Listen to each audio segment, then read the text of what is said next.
Move to approve. Okay, it's been moved and seconded that we approve the agenda. Is there any questions, comments, or amendments to the motion? All of those in favor of the motion, please say yes. Yes. Say no. Okay, our agenda has been approved. And we will now go to reports. Thank you. So what is the report from 2019? As you can see, December was still quite active month with 4 and total valuation of $30,000. What we really should take a look at is the number. Valuation for the year was $29 million. So when you first look at that, that's the second highest year in 10 years. But 2016 was Fred Meyer's, and a significant portion of that was for one building. So if you subtract the Fred Meyer's project, that takes it down to about $16 million for 2016, which makes last year the highest value by quite a bit in the last 10 years. Right. So again, I said before, it just shows how much confidence there is in the Palmer City, the little bubble we have of 5.9 square miles on people willing to invest their money into our city. So it's a good sign with a lot that's going on around the state. For the report, we start again with Radio Free Palmer City on February 7th with me, and then our chief of police will kind of be his intro to the and I'm sure that the Radio Free Palmer will take care of him for that extraordinary event. And then other than that, that's all I've got for tonight. Should we need to bring cake or anything? Yeah. Any questions, comments to the city manager regarding his report or any other items you would like to ask about? Okay. So, Madam Clerk, do you have a report? I do not. Thank you for the opportunity, though. You want to tell them about there is a meeting on the 25th? Oh, sure. Meeting on the agenda, there's a tentative future Palmer City Council meeting calendar. I do want to let the council know that we do have a regular meeting February 25th. I just didn't really want to do it, so Mayor says I have to put it on there. Are you sure we have maybe? We do have a regular meeting on February 25th, even though it's not on here. It will be corrected for the February 11th agenda. Okay, thank you. Thank you. Okay, next is my report. A couple of things besides what you already see. I will be going down to AML the 17th through the 20th. There is the Oceans Recycling Solution fundraiser on the 27th of February. The City of Palmer has purchased a table, and the city manager made the suggestion, and I followed up on it, and at our table we will have the Job Corps students that are involved with the recycling. Job Corps has been a big proponent and a participant in the recycling for many years, and so they will be sitting at our table. Cunningham's one daughter-in-law contacted me, and they would like to do some kind of memorial in recognition of him, and I passed that on to the city manager, and I believe Brad is working with Mark on that, and I think, I don't know, have you decided, is it going to be a bench?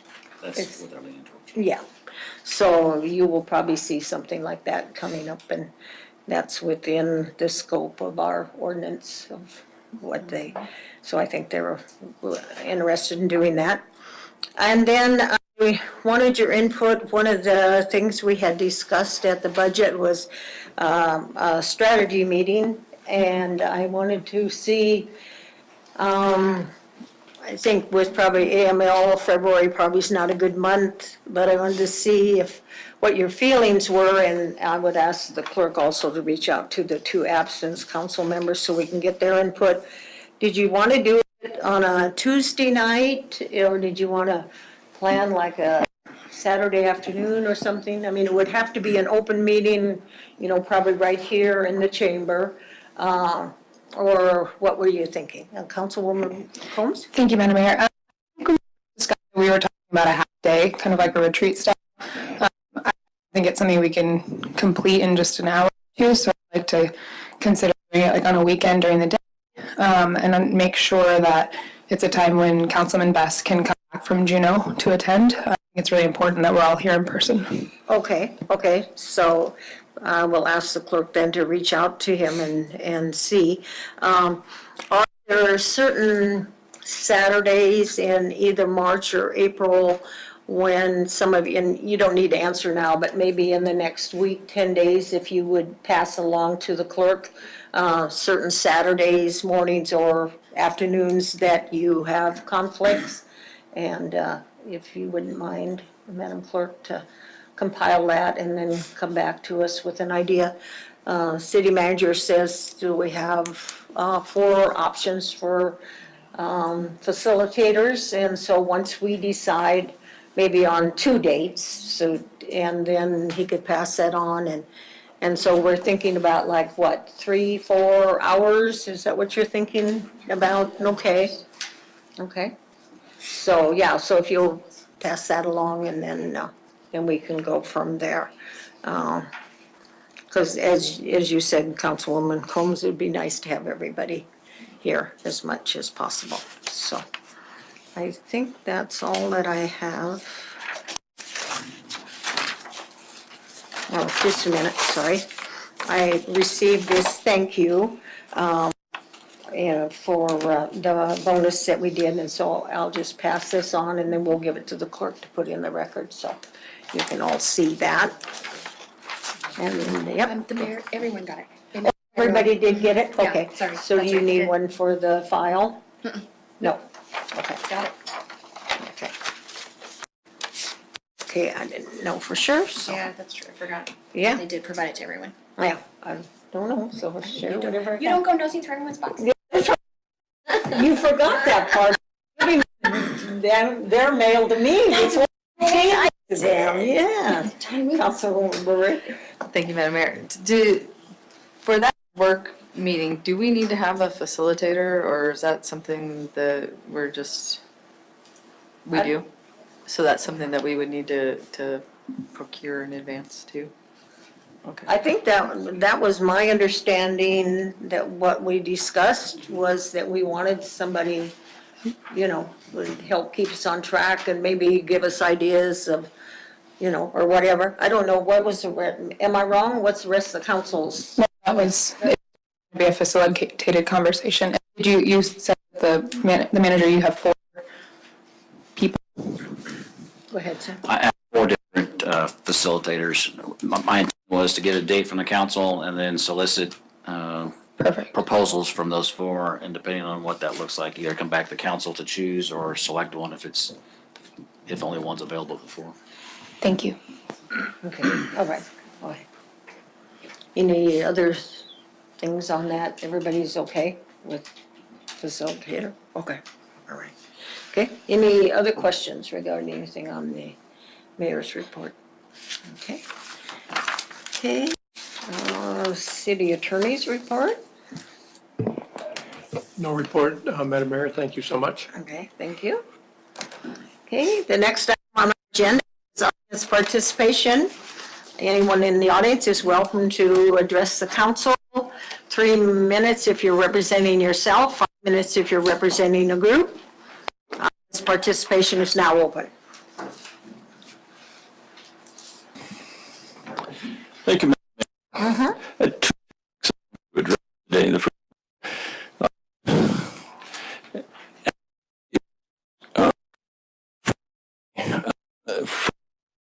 there's going to be a meeting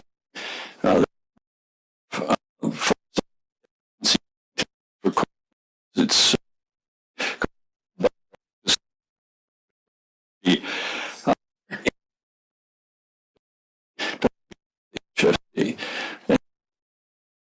it's because it's designed to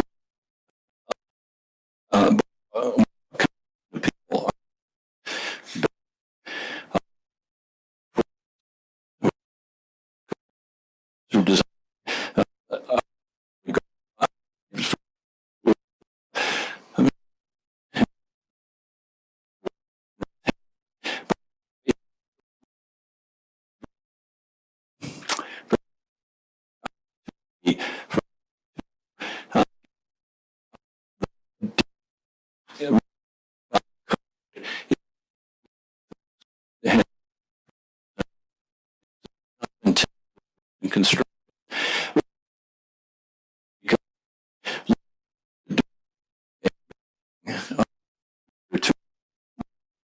Although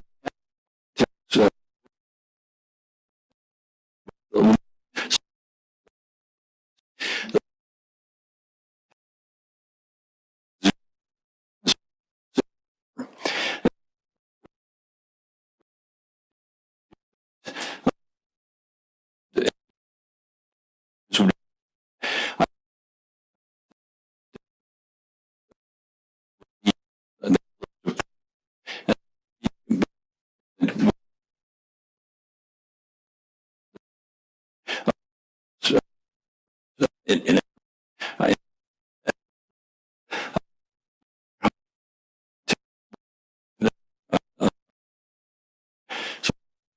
uh, Mr. Interesting with some uh, yeah, the the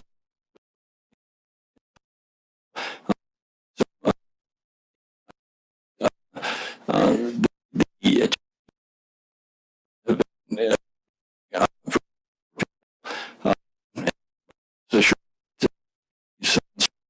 that would be the you know, some of the equipment, and, it would make doing that. So Thank you. Anyone else that would like to address the council?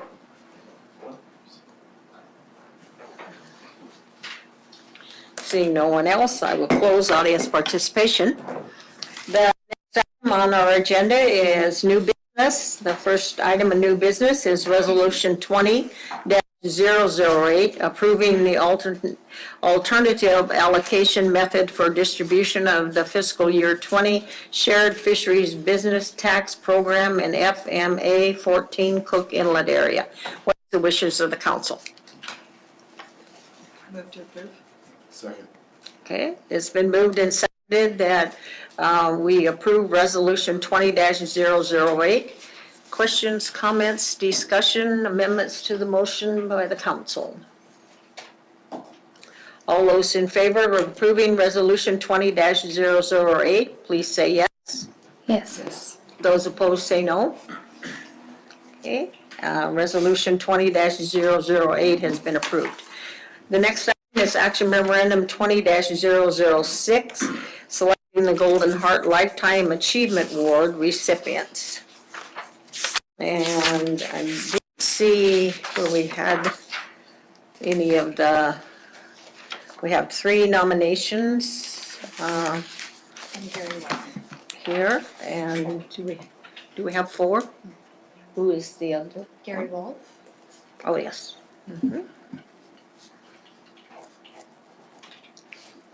Okay, was there anyone else, the other council people wanted to put forth? Councilwoman Sabrina Combs? Well, we appreciate the nomination from one of my fellow council members. I respectfully ask that my name be removed from the running. I mentioned the other so that received it. And at the 35, I feel like I still have some time to complete the lifetime award. So, nominated, but I would ask that my name be taken from that list. Okay, is there any objections to that? Okay. So you're not ready to retire then, is that what we're hearing? But otherwise, I think I'm good. For people that had lost elections, so we don't want to go there, certainly. Okay.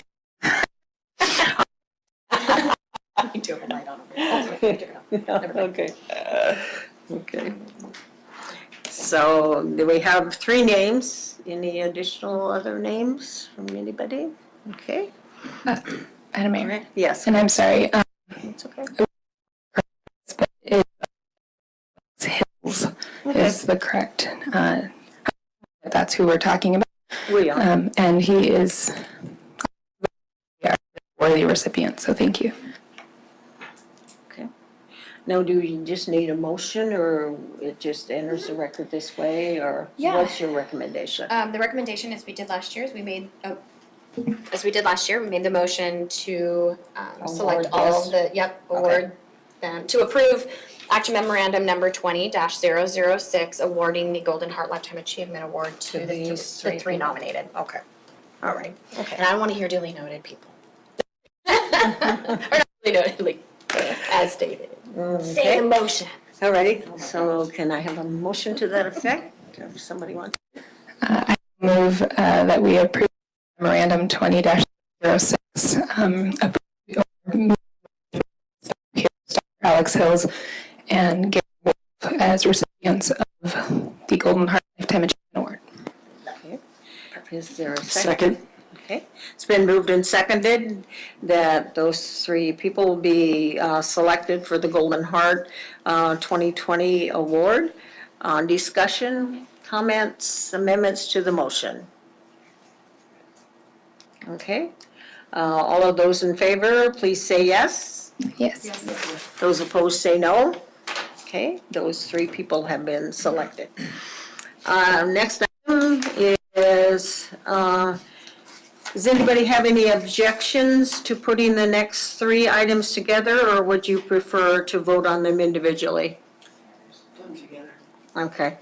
So the next motion to be considered is the approval of action memorandum 20-007, directing the city manager to notify the state of Alaska, the city council's statement of non-objection to liquor license number 1194 for the Caboose Lounge located at 606 South Alaska, and action memorandum number 20-008, directing the city manager to notify the state of Alaska, the city council's statement of non-objections to liquor license number 1195 for Iron Horse Liquor located at 606 South Alaska Street. Pardon? Yep. And then action memorandum number 20-009, directing the city manager to notify the state of Alaska, the city council's statement of non-objection to liquor license 3058 for Moosehead Saloon located at 810 South Alaska, or South Colony Way, excuse me. Yes, ma'am? Action memorandums, please. Okay. Second.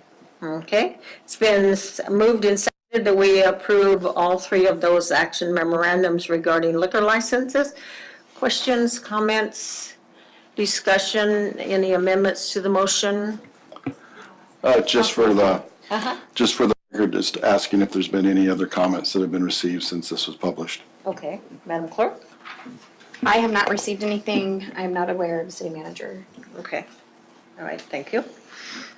All of those in favor of approving those three action memorandums, please say yes. Yes. Those opposed say no.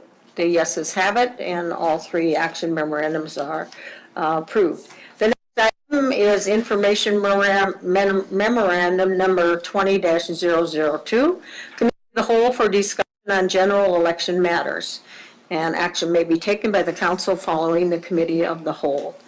What is the wishes of the council? Move to go into the committee of the whole. Mike is not on, ma'am. Thank you. Sorry. That's it. Move to go to the committee of the whole, please. Okay, it's been moved and seconded. Questions, comments, amendments to the motion? All of those in favor of going into a committee of the whole for the discussion on general election matters, please say yes. Yes. Yes. Those opposed say no. Okay, we are in the committee on the whole. Okay. I think the clerk has provided us with numerous documentation there. We're trying to see who could have paper for me the whole tonight. Send our sales staff.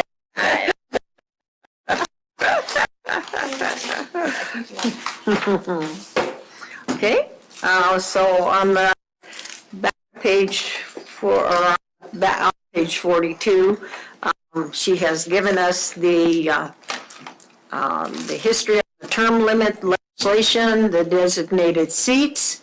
She's given us some information on potential, Kenai hasn't adopted yet, right? They They're in have the- adopted. They have adopted, okay.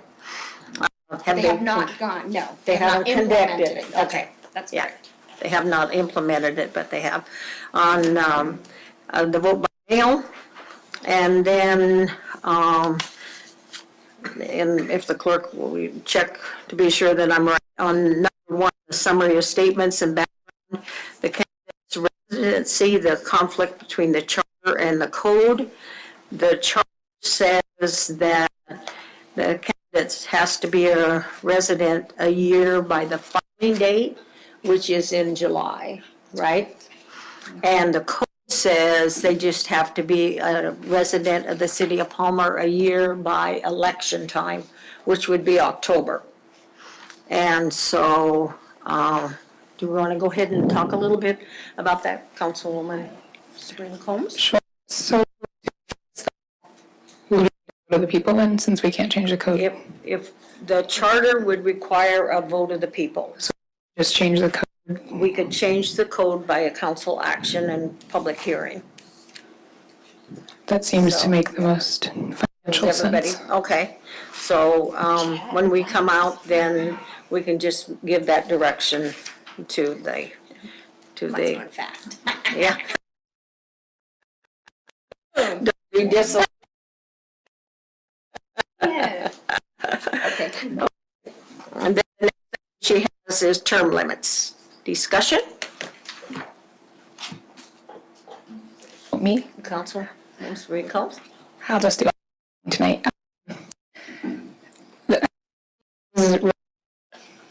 You even need to discuss, make sure we move forward on the ballot this year. Citizens make clear what they want to see.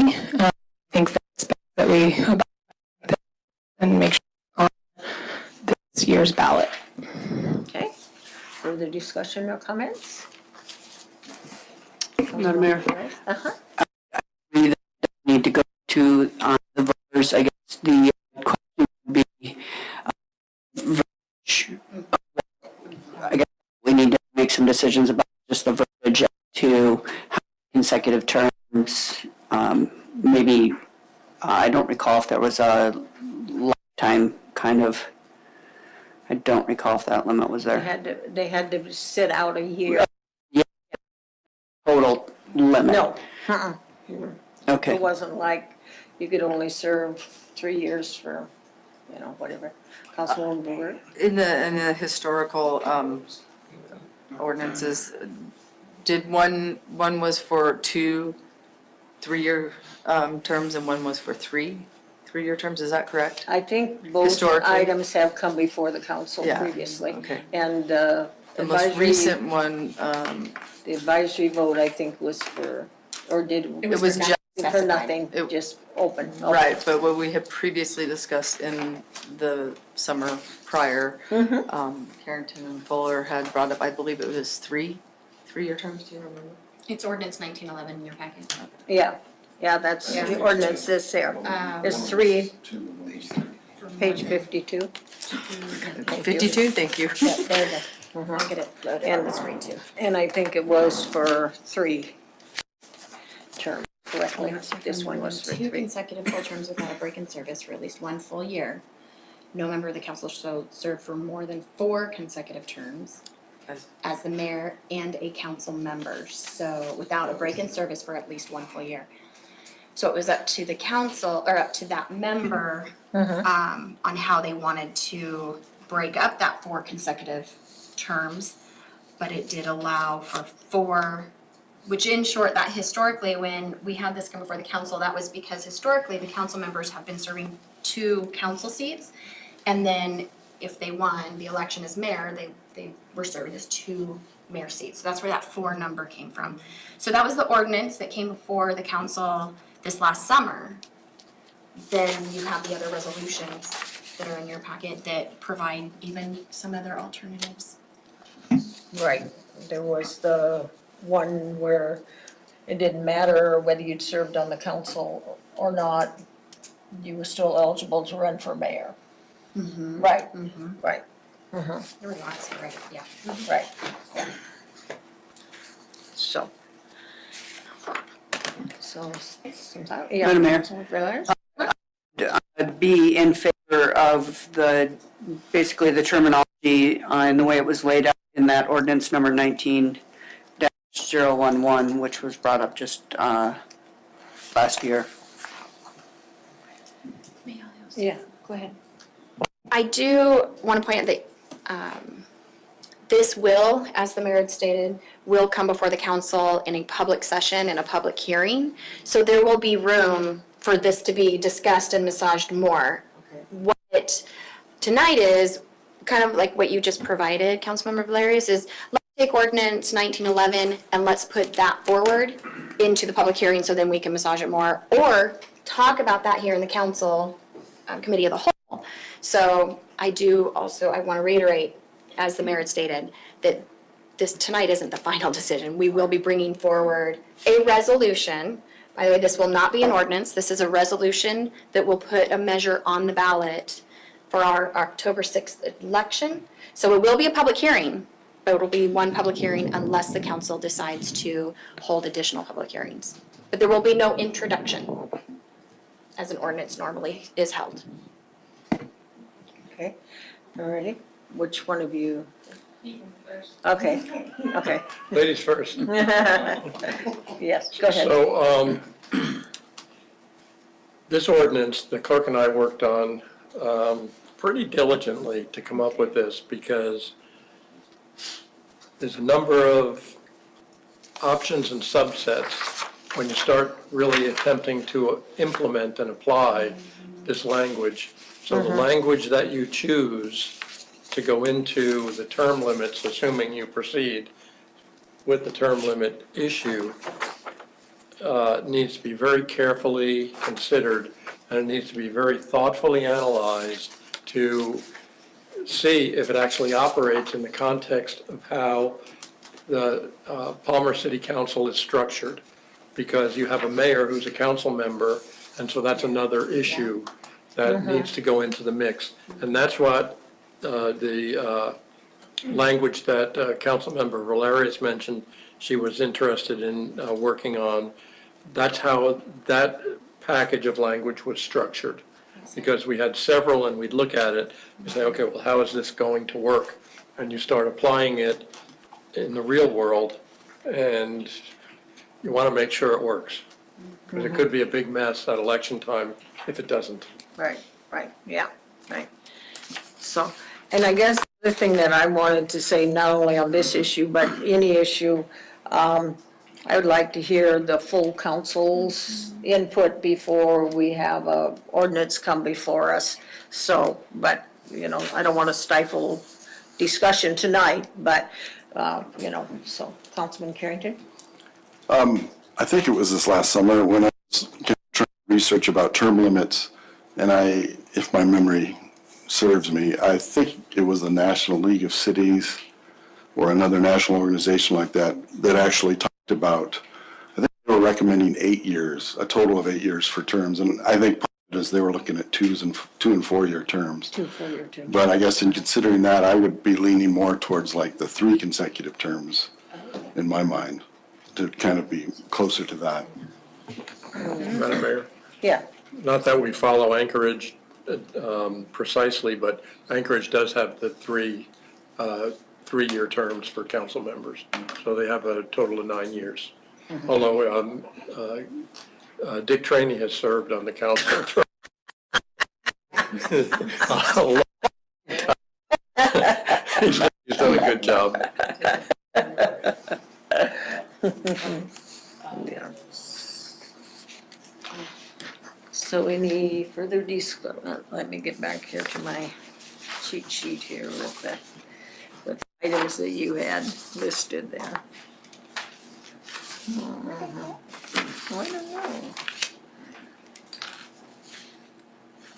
So this is the advisory vote that should we consider enacting term limits? That's on page 50, or 48, excuse me. Okay. So that was a question that went before the council, or before the public. Okay. Okay, any further discussion on that? Mayor, just 19.011 as a good starting point for the conversation, since so much work has been into it. And talk to the 3 terms, to get, that public input and see what people think. Okay. And, want to hold a multiple public hearing or just a single? well, I think my recommendation was, and I saw the heads, is that I don't think on the term limits, we want to have something forth until we get the other 2 council people's input also, so that we can see if we have, so So what does that mean, to call another committee of the whole on the matter? yeah, right, because I think there may be other things too that we will want to take and do, but I think the general feeling is that we do want to move forward on this, but we want to be sure that all of the councils had input on it, yeah. This committee on the whole, then, do we make a resolution going forward? No. No, you can make suggestions, okay, we want say like on the very first one, the candidate's residency, when we come out of the committee of the whole, somebody would make a motion that we would change the code to agree with the charter, if I understand it correctly. And so then the council would vote, okay, yes, that's the direction, and the clerk then would take that. And then as we decide on the rest of these things, then the same thing would be, do we want to move forward on term limits? I would like if we wanted to go for like 3 instead of 2, that's the way it comes to us for the public hearing, rather than to have, us change it without I'd like to have the nicest package in the public hearing, so the public knows exactly which direction we're headed, and then they don't find out later, well, if I'd have known they were gonna change that, I would have gone and talked about it, because I think they changed it the wrong way, and so, anyway, yes. So, Madam Mayor, would we, and this, just forgive my inexperience with this.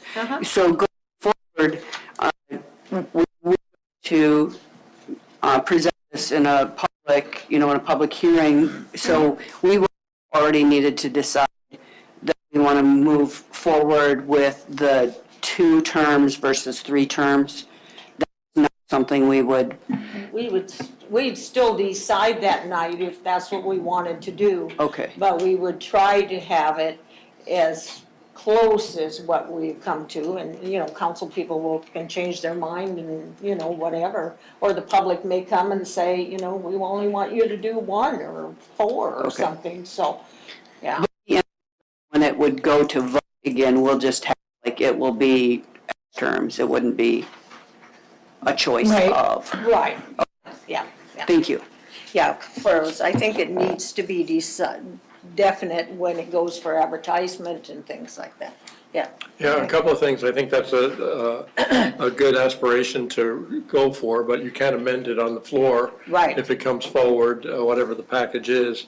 The other thing is the language that would go to the voters would be adopted by council as a ballot proposition, and that's what would go to the clerk for printing on the ballots and available for the voters to vote on at the election. Right.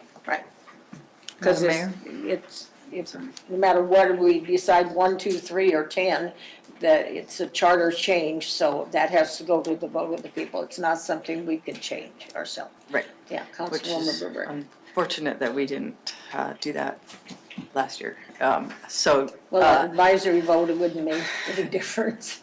So timeline-wise, I know it's January, and it seems like we have a lot of time, but with this, what is our timeline to make sure that this does get on the ballot, since it was something that the people overwhelmingly voted for?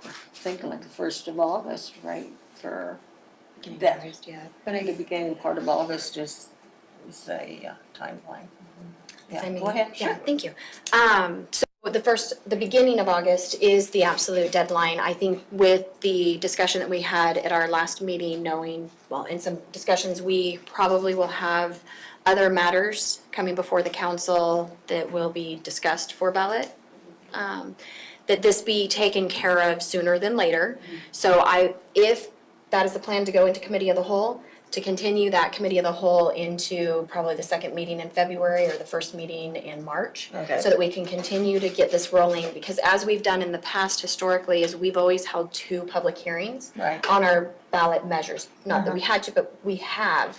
Right. That's something that Practice. Palmer has practiced, For yes. sure. So with that, to respect the timeline, I think that it would be really wise for us to go in on March, I can't read that, 10th, into a committee of the whole to talk more about what do we want to do with this, hopefully at that meeting. Trying to remember if the 2 members who aren't here had any conflict, and I'm not aware of the March date. I think there was the February 25th, so it's, There is a conflict I on think there's a 25th. conflict for the 25th, but I'll look at Okay. that. Okay. A committee of the whole for sure, end of March sometime, or end of February sometime in March. And then that allows for public hearings to be done in April, May, so that we can make sure we most definitely get that ballot measure wrapped up to Sure. move into whatever future ones we need to also discuss. Right, good.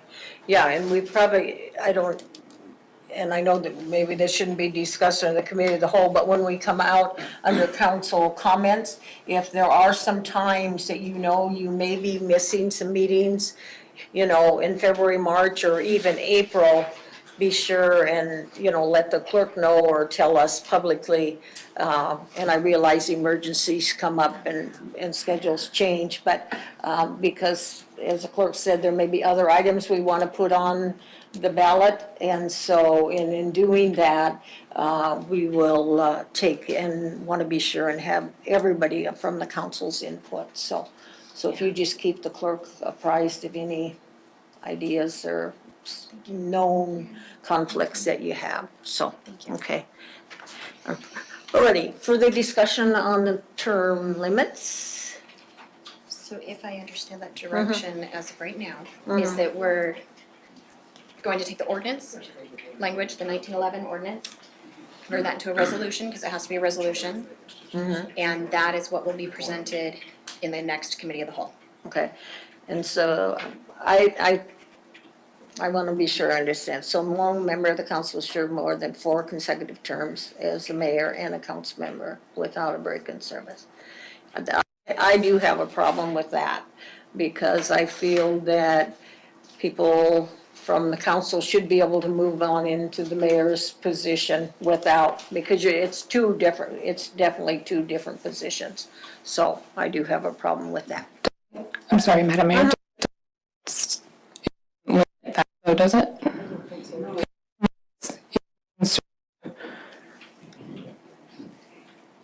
You the If it is for 2 consecutive terms, they could serve 2 consecutive terms as council, move into the mayor's 2 consecutive terms. If we change it to 3, we gotta be sure and change that also. That's what I wanted to be sure of, yeah. Or if we change it back to 1, or whatever. Okay. Got it. Everybody, okay. Alrighty. So, that answer your question? Yes. Yeah, I'm following where you're going with that one now too, yeah. Okay, all right. Okay, any further discussion on the subtopic of term limits? Okay, Thank you. the next is council seats. This was a councilmember best request. Yeah, and he's not here tonight, so can we just move that to the work session, the next work session then, since he's not here to present his proposal? So, It's to be brought again. You can look at it, and it's been shot as recently as last year. But that's my opinion. Okay. Mayor, I would agree, it doesn't seem that seems to be very favorable historically. Okay.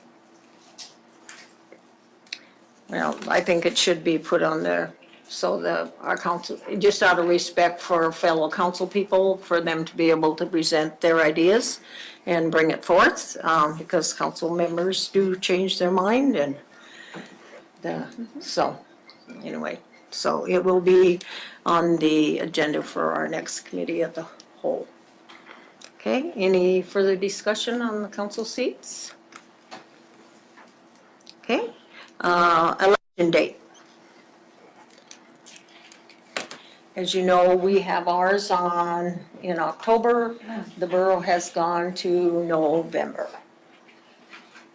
And so, pros, cons, ideas? Yes? I would just ask the clerk if there's a final benefit to switching it. If I would like her opinion. Okay. Thanks. Financially. Yeah. Just down the financial side. At this point in time, it is hard to answer that with a definitive yes or no, because we don't know what the impact will be with the state and the borough being on the same day yet, because 2019 is when the borough changed. 2019, there was not a state election, so the borough was alone. How that impact will be this year in 2020 will be identified this year. Unfortunately, that is after the fact for us being able to change our 2021 date. So then that means if that is something we wanted to look at, we had all those numbers and all that information, we would really be now looking at the 2022 election. So it kind of keeps pushing it back. Them moving into November definitely impacted us financially because we had to take on more expenses, more work that the borough had taken on for the city because it was a combined effort and measure. So they paid for some things financially for us is that as we experienced, we went over our budget in 2019 because we had those additional. And then the additional workload as well. So will moving to October save us money? I don't know November, thank you. Until I know how the state and the borough will work out what they're doing with their election officials, how they're working with their equipment. We will have to buy our own equipment. Right now, if we stay in October, we can borrow. Yes, there will be impact. I just don't know exactly what that is until the borough and the state figure out those ins and outs and little nuances that they're still working out on what that means to be a joint election right now. I'm sorry, I don't have a better one for you. Okay. Any further? Councilman Carrington? I guess my opinion is I'm fine with waiting. There's no way we can get it in, this year, and then 2021 would, again, the state wouldn't be there, so I'm willing to wait, and I'd hope that we'll plan to be a little more proactive in getting the word out about our election, because there's no one else doing it then, apparently. Any further discussion regarding that, Councilman? Mayor, I think, it sounds like it's not so much of an option for this current year, and if it's looking at expense of having to basically buy equipment and to run in parallel, I'd be just in favor right now. Let's just stick with October and see what we can learn and think about other ways that we can increase our voting numbers. Yeah, there is no way we can change it this year for 2020. We've passed that deadline. The earliest we could change it to would be 2021, and the state doesn't have an election that year. So 2022 then would be the other time. Okay, any further discussion on the election date? Okay, alrighty, the next one is vote by mail. Discussion? Anybody got thoughts, or you want to just take it over to the next committee we have, the committee of the whole we have, or you have some feelings one way or the other? Yeah. Thank you, Madam Mayor. Some to the next committee on a whole in this discussion. Thinks this will cause to fully and like to see if you if we need to contract it, we need to the Keenan and Anchorage we're not the same, so it's hard to compare with that. Just a more idea of what it would cost Palmer to implement something like this. We even have the feasibility levels to do so. Okay. Is there any objections to that then being carried over to our next committee of the whole for the election? Is everybody okay with that? Yes, do you have some questions or comments? Yeah, so something like that, the only thing that I'd be able to provide even in the next committee of the whole is, to answer your question, no way do we have the staffing level to pull a vote by mail for the city of Palmer as it stands right now. But what would need to happen is we need to hire a consultant. And that consultant would then provide all of what I think you're looking for. I am not able to look at this and say, this is what it's going to cost, this is what it's going to be. That consultant needs to be hired so that they can look at it and say, this is Palmer, this is our, registration, this is where our voter registration rules are, all of that. So the only thing I'd really be able to provide is maybe a proposal on pretty much the one firm that can provide that and hire a consultant for that, and then you would have that information at least, but I'm not able to provide maybe what you're looking for. Am I understanding what you're asking? Next one, how much consultant The would be? consultant, I will definitely have that. Yeah. You're welcome. Okay. Any further discussion about that? So we'll move that with the other information then to the next one. Okay. Okay. These were listed, but a couple of ideas that I suggested to the clerk, and then I know the city manager doesn't want to get involved in political things, but he did make an additional comment. It's really good. My experience this last time is that I did early voting, and I got there like about 10 minutes to 5 on the Friday, and there was a number of people that came in after I did, and one I think that he maybe even came in like, maybe a minute after 5, but they were gracious and stayed there. So in order to get our numbers up, and then also that works in Anchorage, and Tuesday night, she texted me and says, how late are the polls open? Because she had ended up working overtime until 6:30. So it's a little bit, my suggestion is a little bit personal also. And, but we do have a lot of people that are in the same position. So what I asked the clerk to do is to come up with some figures, and if we needed to, when we do in July, we generally look at the budget and decide, if we need to add some money or something like that, would be to extend the early voting. We do it now 2 weeks ahead of time.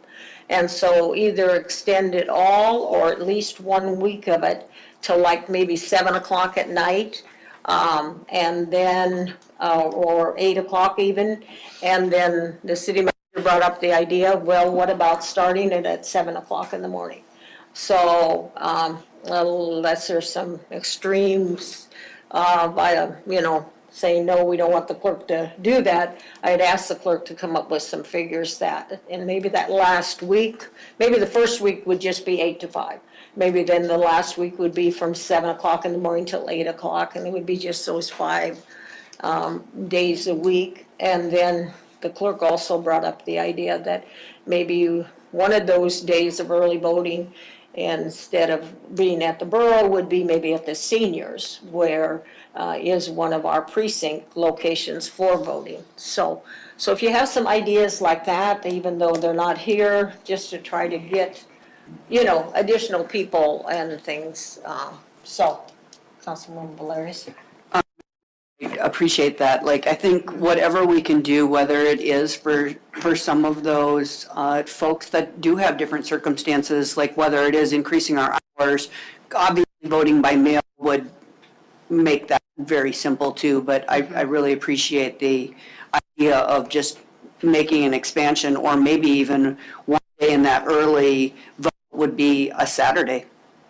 Because there are plenty of people who work 8 to 5, 9 to 5, whatever, in Anchorage. And I think it's really hard for them to get here to vote. So I think whatever we can do to make it easier is a win-win for Palmer. Councilman Carrington? Yeah, I would agree, and I know to split the cost even would be maybe 1 week we're doing Monday, Wednesday, Friday, and the next week we're doing Tuesday, Thursday, Don't make it too Saturday. complicated. Yeah. Remember, we're Complicated. dealing with the Yeah, public here, I Councilman agree. Carrington.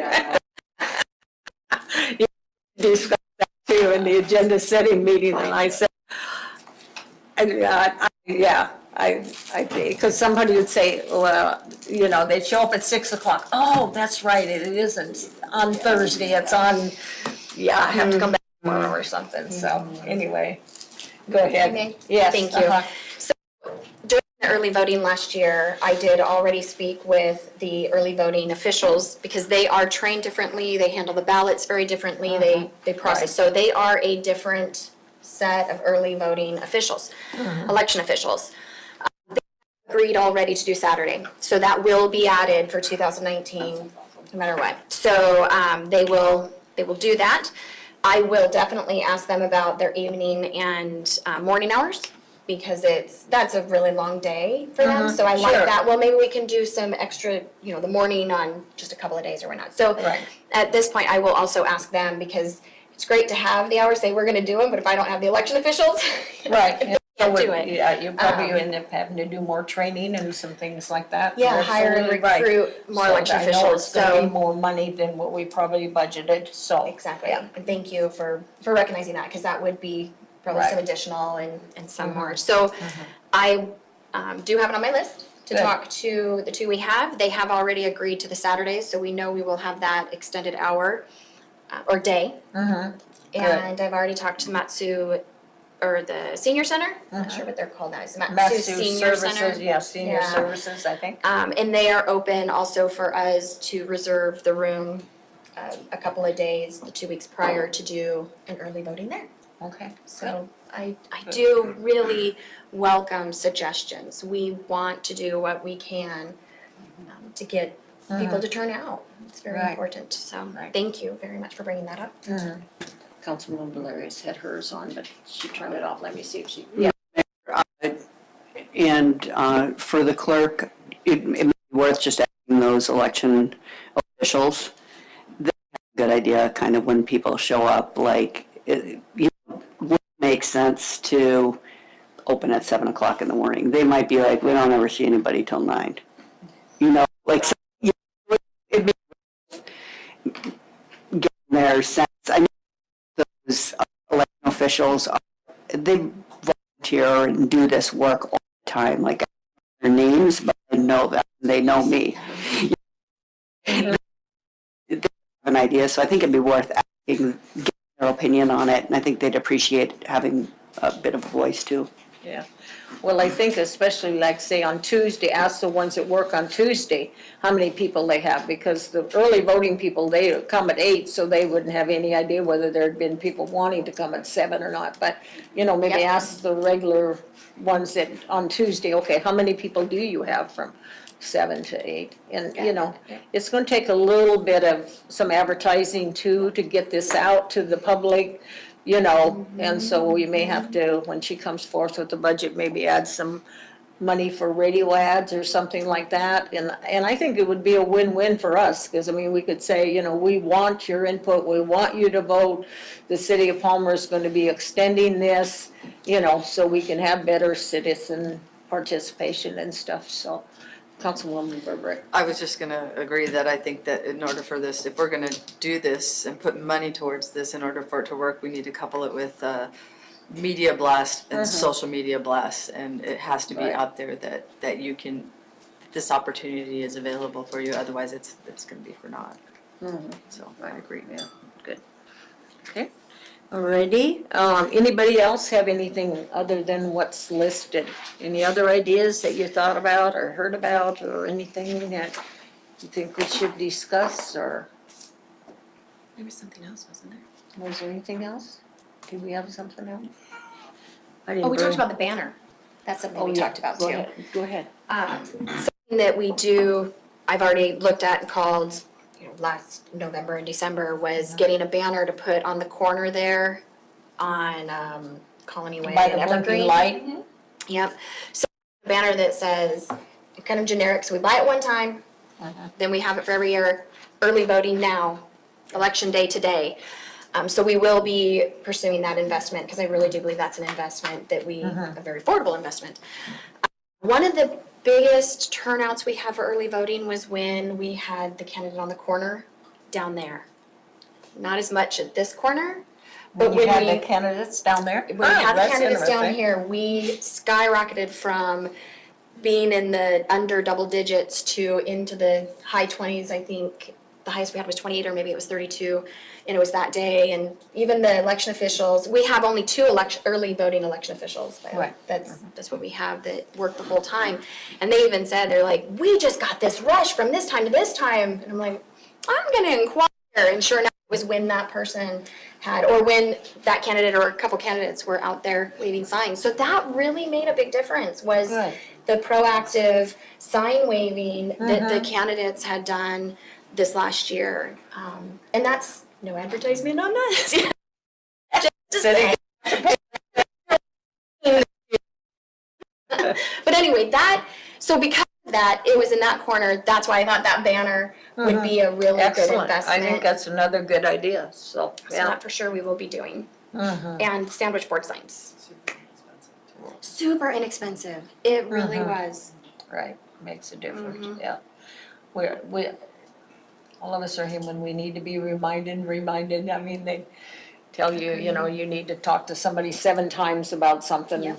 mostly before it clicks and stuff, so. We are busy.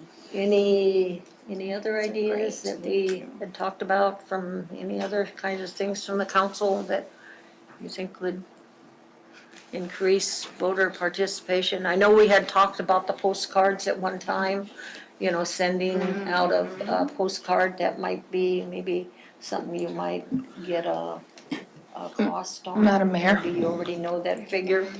Councilwoman Sabine Combs? It's just an opinion that the candidates tend to do that mailing for us. And that mainly and we talked to just really pushing on social media. We didn't do a lot in the last couple elections, and just the mailing costs for the people around, because they're going to be sending out their own reminders as well. Yeah, but we do that now. Yeah. I mean, everybody that's around send out at least 2 or 3 mailers, and it's still, the percentages still stay down there. Yeah. Pardon? An extra postcard from us is fine. I don't think. Good. If I, do you want me to? Yeah, right. Mm-hmm. Yeah, so go ahead, did you For the have another- postcard, I do have the cost, I mean, Okay. it's a chunk of money. We're Right. talking thousands of dollars just for the mailing alone. It's quite a bit for the printing. What, the city of Wasilla did it in 2019. Uh-huh, We know their yeah. results. Other people ran on a post also. did. And no ballot questions. That is exactly, so had a small, there were no ballot questions, Uh-huh, and they did run it opposed, but yeah. it is expensive and something to consider. We know, well, I don't want to say we know. There's an assumption, we'll have at least one ballot measure, right? Right, The yeah, limits, we'll have that, but anyway. And this, I kind and of agree. the charter thing, we probably won't have it, that one. No, on there, we're, yeah. yeah, as mentioned that will be a code amendment, yeah. Amendment, yeah, okay. So- Yeah, okay. Anything further on election? Anything that we didn't discuss that you've been battering around? I mean, now's the time to bring up as far out there as you think it is, or whether you think anybody will agree with you or not. I mean, this is a free-for-all. Okay, are we ready to come out of the committee of the whole then? Madam Mayor, move to come out of committee of the whole. Okay, is there a Second. second? Okay, it's been moved and seconded that we come out the committee of the whole.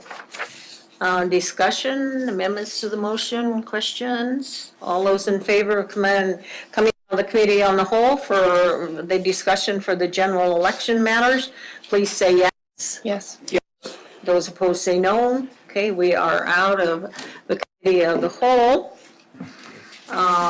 Let's see, I think we want a motion for changing the charter to, the code to agree with the charter on the candidacy. Yes, Councilwoman. Sure.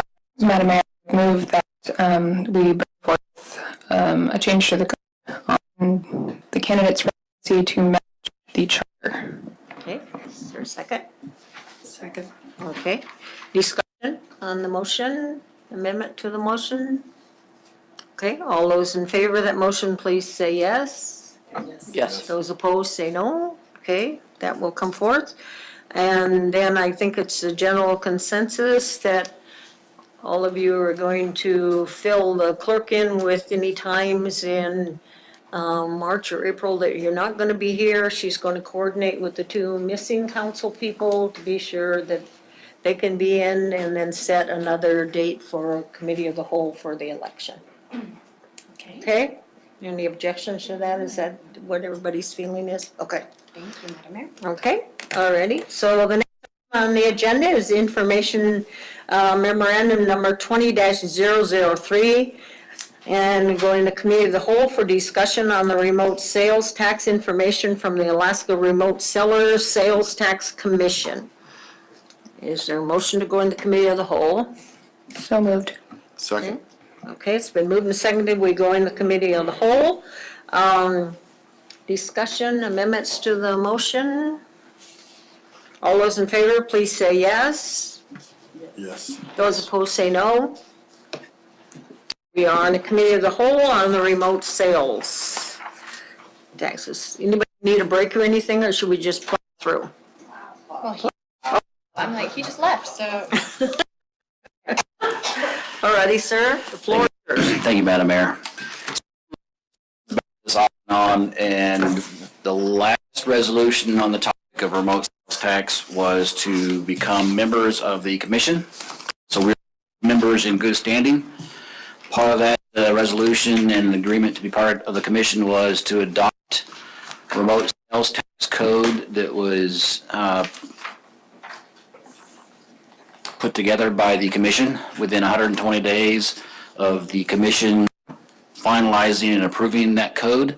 They did that January 6th, so we have until about May to adopt it or no longer remain members of the sales tax commission.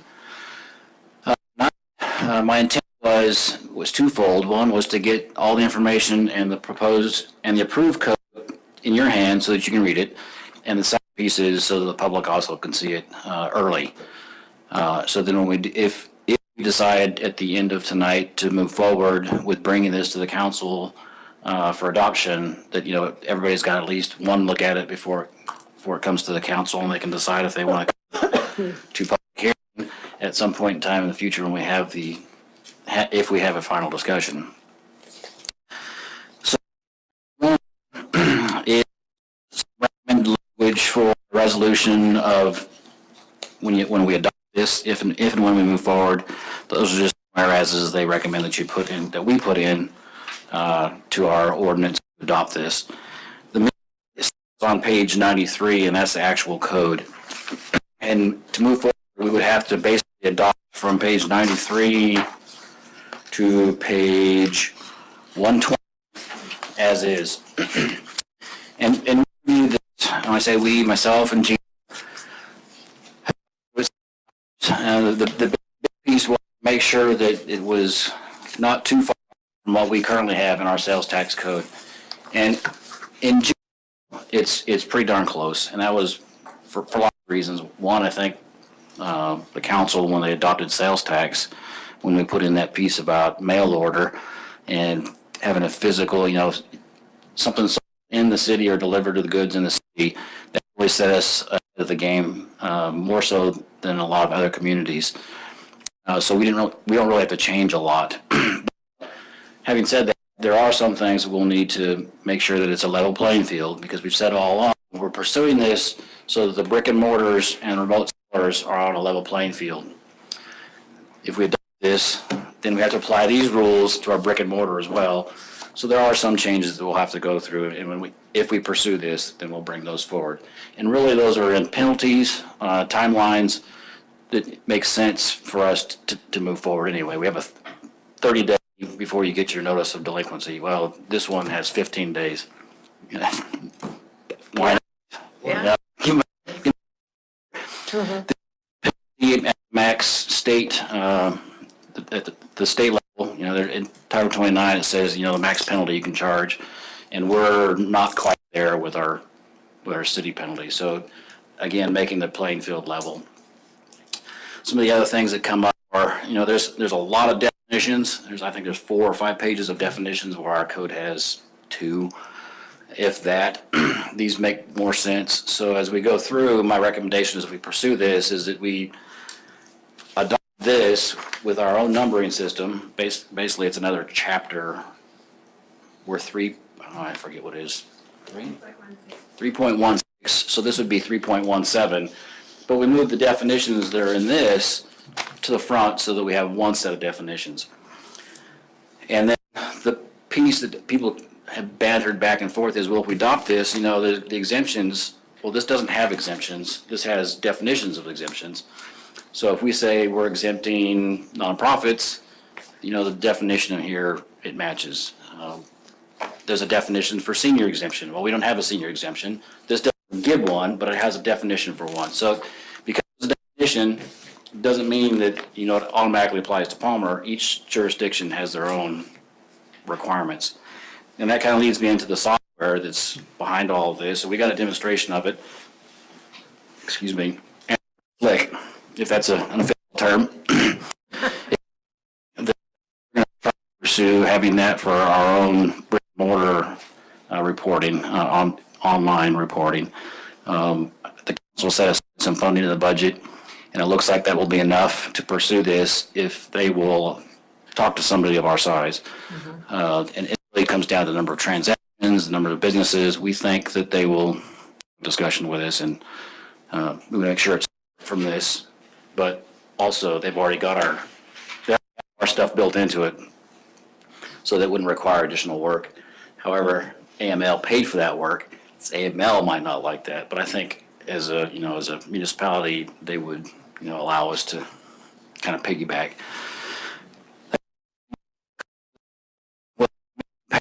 Week the fees for participating, and it's not pretty. When I first looked at it, a 20% admin fee. How that's the current rate's at 18% when all is said and done. When you talk on behalf of the city, 82% is more getting. We would, even if it was 50%, it's more money we'd be getting without participating. So it's really not a discussion of the money as so much the philosophy of why are we doing this? Well, we want to do it to protect the brick and mortar. That's really why we're looking at this all together. The follow-on piece is, if we're protecting our brick and mortar, we have to have a level playing field. So there are some protections for remote sellers, which is what's laid out here. Now, going back to the dollars, because that does come up quite a bit, and I think that AML is being way optimistic. I'm sorry. You mentioned that, this is stuff we're not collecting, but would this affect, we do have a few online people that we're collecting sales tax from. Would that get rolled into this? So there's one, well, there's more than one. There's one significant one that we're collecting from. So we would lose 18%. When you compare it year to year, it would be less. Well, if you compare that, it would be 18% less. However, what that retailer is not collecting or remitting is third marketplace facilitators. That's going to offset. If we start collecting that part from that business, it's going to make it a wash. One of the pieces that we got brought early on, well, not too early on, about midway, was we've got businesses that reside in our jurisdiction, but their corporate headquarters is somewhere else. So do we consider them remote sellers because their corporate headquarters is in Oregon, or do we consider them in our jurisdiction because their store is here? And it was revised, if you're have a physical presence in that city, regardless of what your corporate headquarters is, you're brick and mortar in you're that brick and city. mortar. Good. And that was a huge concern for Yeah. me because of the grocery stores that we have that provide upwards of $3 million of revenue for us. So 18% of that is huge. So that's not in the mix. The remote seller that we're collecting from now has a presence in the state, but their true business is not, and it's just a warehouse. It's not a retailer, so they're considered to be a remote seller. So I don't want to mention names. We all know who it is. So that's big A. So they're still considered remote, regardless of the physical presence. The interpretation through this is that they're a remote seller because it's just a distribution facility. So back to the numbers. Using 2018, we collected, or it was remitted through our businesses, $7.2 million in sales tax revenue. When you look at the population that's contributing to that, that's about, our area really is 45 to 50,000 people are, contributing that money. It's not the little 5.2 or 0.9 square miles of 6,300 people. It's 45,000 people. If you count the post office with another 4,000 PO boxes, that's 55,000. When you start looking at remote sales, we aren't going to collect from 55,000 people. We're going to collect from 6,000. That's babies through seniors. So, how many of the 6,000 are actually buying things and paying sales tax? Plus the 4,000 PO boxes. When, you start looking at, if you live in the Butte and you're going to have a package delivered to the post office and pay 3% as opposed to UPS delivering to your doorstep, how many of those 4,000 are actually going to start taking delivery at home? I don't know. But if we use 4,000 and 6,000 as just a ballpark number, 10,000 people are going to pay a remote sales tax for goods that are delivered to Palmer. That's about 25% of what we're considering now. So $1 million. How many of those folks are going to buy groceries online?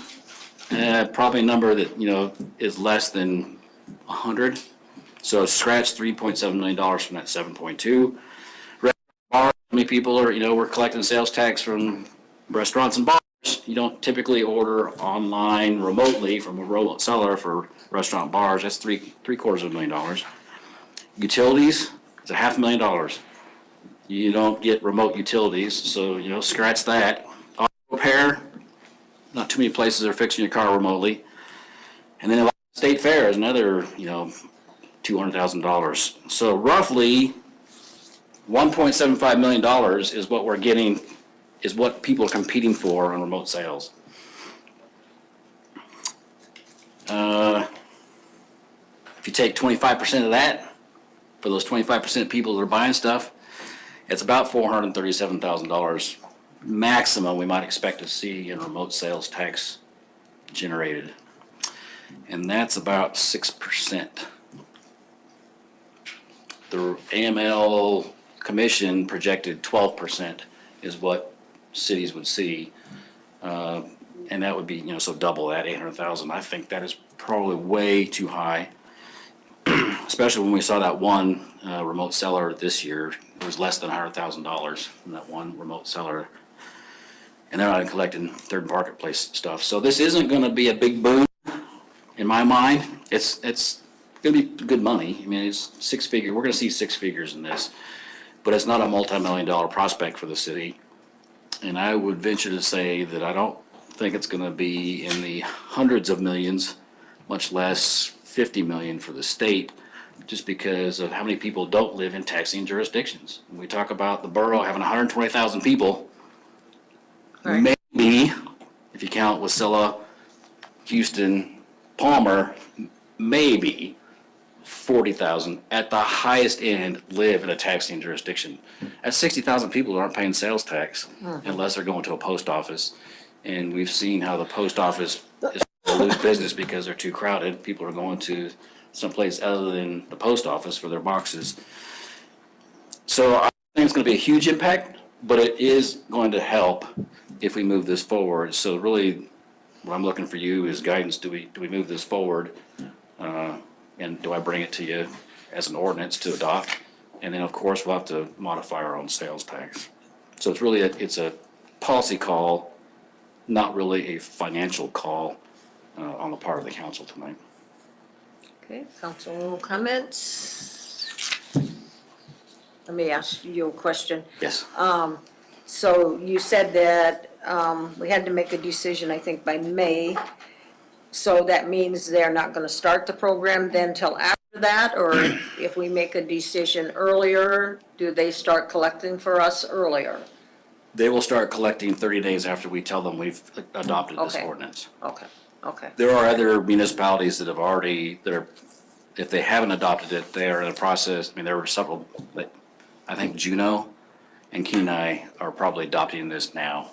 okay, Or have adopted it already, just because they don't have a mechanism to collect even from current remote sellers that are willing to pay. okay, okay. So 30 days basically is what we're looking at from the time we say we've passed it.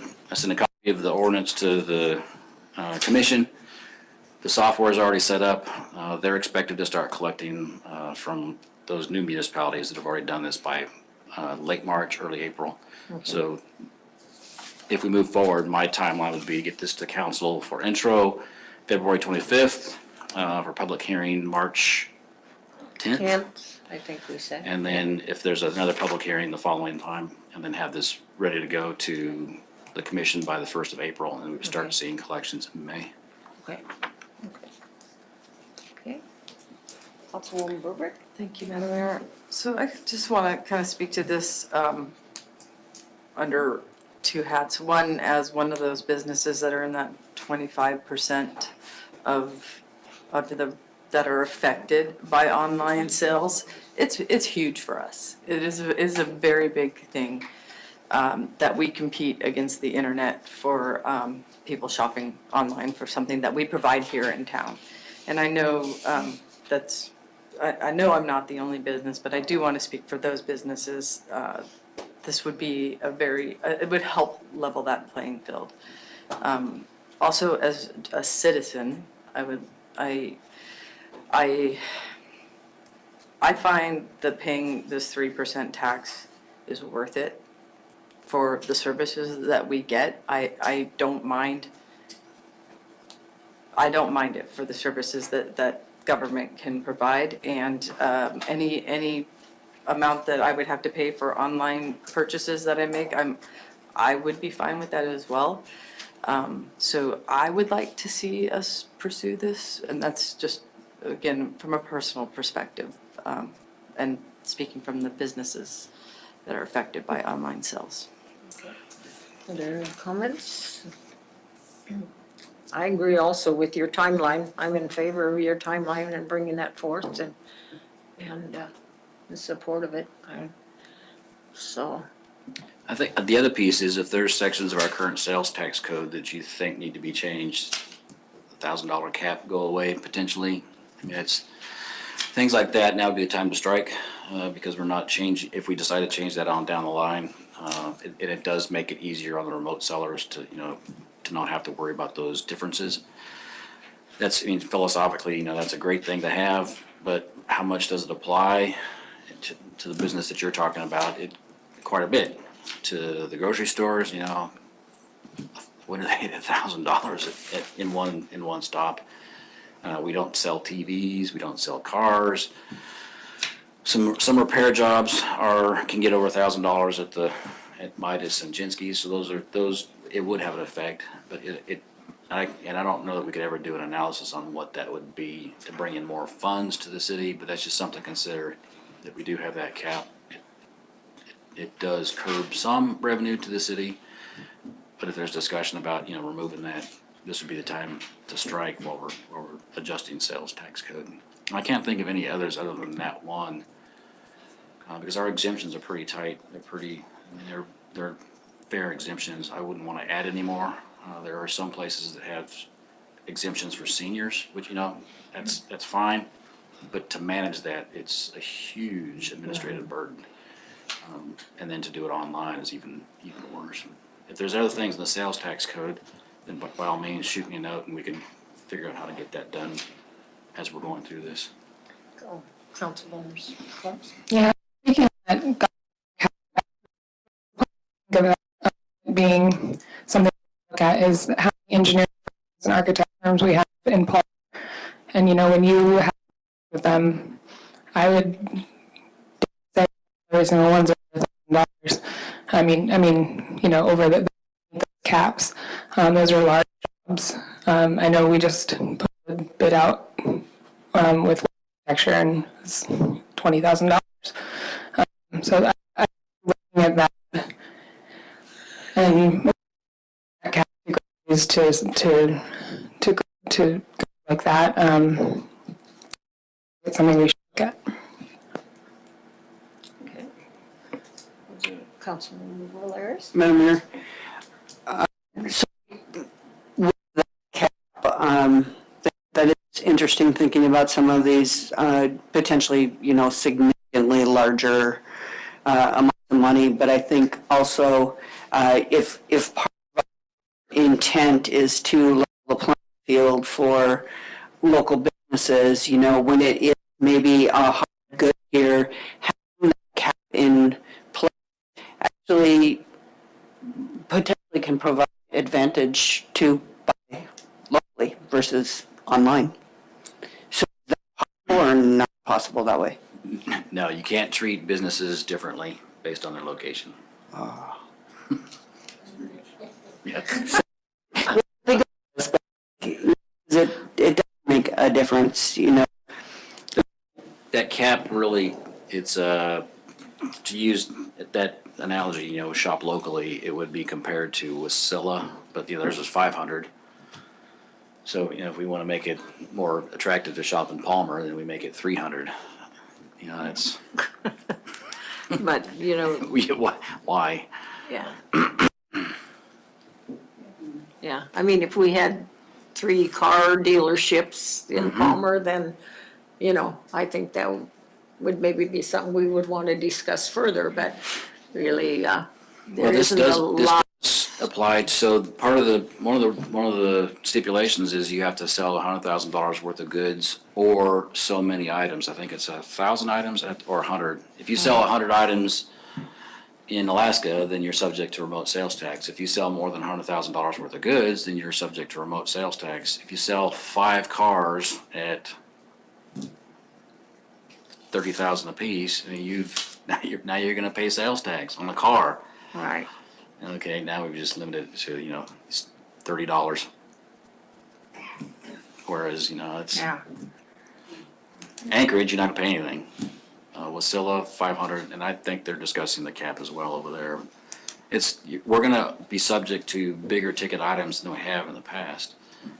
Besides, just what you can buy in town and you're competing, but it opens up the whole gamut of all goods that are sold to the Palmer residents. But being selfish, we want all the money we can get. okay, we have to consider our constituents, what's the tax burden that we're providing? So it is a Right. balance. But those are some things to consider, and we didn't have to worry about $1,000 cap because it didn't affect a lot of places, but, now, there's potential revenue out there that we're limiting ourselves to, So what's the balance? yeah. Yeah. Or we raise the cap, instead of 1,000, it's 5,000, it's a cap of 5,000, so, you sell a house in Palmer, it's $30. Why not, okay, now 5,000, and now it's, whatever that is, $1,550. Yeah, right. Yeah, if it was just dollars and cents, it's one decision, but when you're dealing with people, it's lots of stuff in the mix. Yep. So, yeah. Okay. So, do we have, I know we can't take, make a motion or anything, but does the council have consensus on, proceeding, or do you have some concerns about stopping or changing or anything? Okay, so are we ready to come out of the committee of the whole then? Okay, I'll entertain a motion. I'd like to make a motion to come out of the committee on the whole. Second. Okay, it's been moved and seconded that we come out of the committee on the whole. Discussion, amendments to the motion? Okay, all of those in favor of coming out of the committee of the whole on the remote sales tax, from the Alaska Remote Seller Sales Tax Commission, say yes. Yes. Those opposed say no. Okay.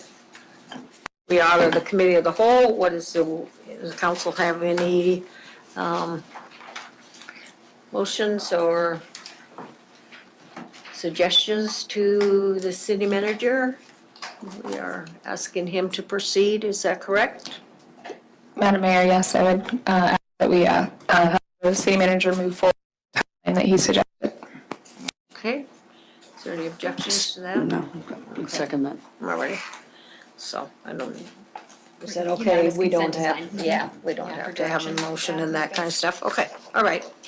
Okay, the next item is record of items placed on the table, Madam Clerk.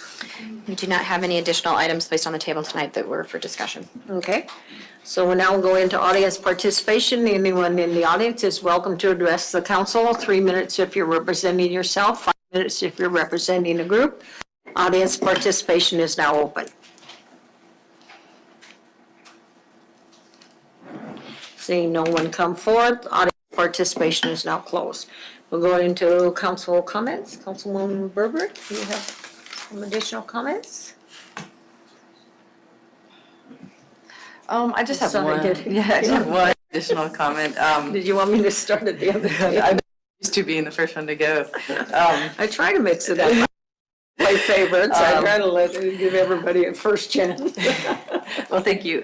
So I have one comment on, I saw Mark Stegar today from the Matt Saar. If you guys remember, they had put in the request for the council grant. And he had been contacted by Channel 2 News after our meeting, and they wanted to interview him regarding the rejection of his grant. And he was called the next day by Ed Rasmussen, and Ed Rasmussen told him to apply for a certain grant and that to tell them that he sent them, and so they will be getting some funding. So that is a good thing. Although I do wish that we had been able to fund them. They will be getting some funding from the Rasmussen Foundation, which is pretty awesome. Good, Yeah. great. Councilman Carrington? Here that we're working on a memorial thing for Doc Cunningham. When I was a teenager, my dad bought Doc Cunningham's old place, and I was always upset that people kept referring to it as Doc Cunningham's old place, but he's been a major community member here, and so I'm really glad that we're doing some memorial with them. Yeah, I was glad too, the family reached out and wanted to do some. Councilwoman Valeris? Excuse me. I'm glad moving forward with the term limit, I don't know, discussion, which I think is great, and we owe that to all of our constituents, since that's what they had asked for. And I also want to say I won't be present at the February 11th meeting. I will call in unless I find there's some unforeseen reason that I can't. I will let you know. Okay, thank you. Good. Councilwoman Serena Cox? Thank you. Really excellent news, Councilwoman Burbank. I hope I receive a phone call from Ed Rasmussen offering me money. We'll be attending the Oceans Luncheon at the MEA table. If anyone needs a seat, they are welcome to join us. Avalanche folks, food and music by It's going to be good. For his presentation, Palmer Chamber, since great job highlighting what's going on in the city. So thank you for doing that. Good, good. Well, the only thing I would say, Councilmember Rick, is I didn't think that discussion was a closed discussion regarding their receiving money from the city of Palmer, so hopefully he knows realized that. that. Yes, he Okay, does, he good, does. okay, great, okay, good. So with that, meeting is adjourned.